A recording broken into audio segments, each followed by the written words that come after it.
Everyone, welcome back to another blogs. तर guys, आज आपण जाणार आहोत पवना डॅमला.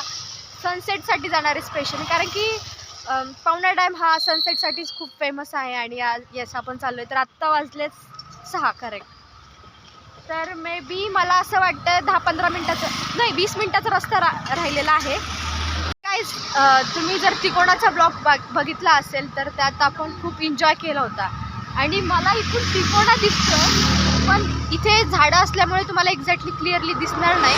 पण इथून तिकोणा विजिबल आहे. आणि आता उन्हाळा असल्यामुळे सगळेच गडकिल्ले असे एकदम पटकन लांबून विजिबल होतात.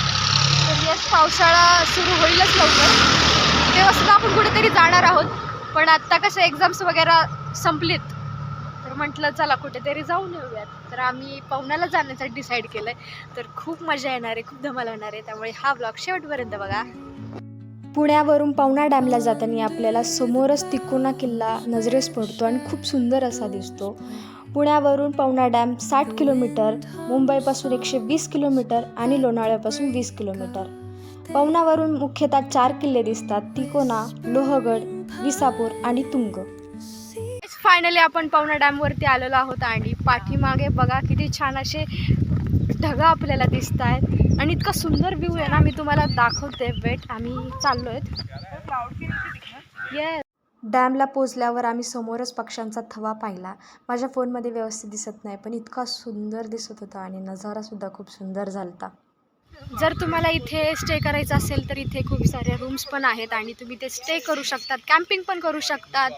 इथे खूप साऱ्या वॉटर ॲक्टिव्हिटीजसुद्धा आहेत, त्यासुद्धा तुम्ही करू शकतात. खूप सारे गेम्स पण आहेत. इफ यू वॉन्ट देन तुम्ही ट्राय पण करू शकतात. बघू शकता समोर मस्त सूर्यास्त होतोय आणि पुढे आपल्याला विजिबल होतोय तो तुंग फोर्ट. बघा गाईस, किती सुंदर व्ह्यू झाला आहे. मस्त लोक फोटोज वगैरे काढतायत आणि तिथे बोट पण करतायत लोक. बघू शकतात आपल्याला इथे सूर्यसुद्धा दिसतोय मावळत आणि एकदम क्लिअर दिसतोय. आणि पाणी पूर्ण असं निळं आहे. बघा गाईस, कशा करतात हे बोटिंग वगैरे. आम्ही नाही करणार बोटिंग, आम्ही फक्त एन्जॉय करतोय. आणि इथून तुंगाचा जो नजारा दिसतोय ना, तो एक अप्रतिम आहे, खूप सुंदर आहे. खूप गाईस, खूप मजा येते आणि खूप मस्त असं वातावरण झालंय. पावसाच्या टायमिंगला खूप असं मस्त हिरवगार होत असणार आहे. खूप छान वाटतंय, मला तर खूप आवडलं लोकेशन. खूप मजा येते. तुम्ही सुद्धा या कधीतरी. पवना डॅमला जाताना इतके सुंदर सुंदर नजारे मिळालेत, असं वाटत होतं की ते सगळे नजारे फोनमध्ये कॅप्चर करावे. आणि खूप खूप मजा आली. तुम्ही सुद्धा जा.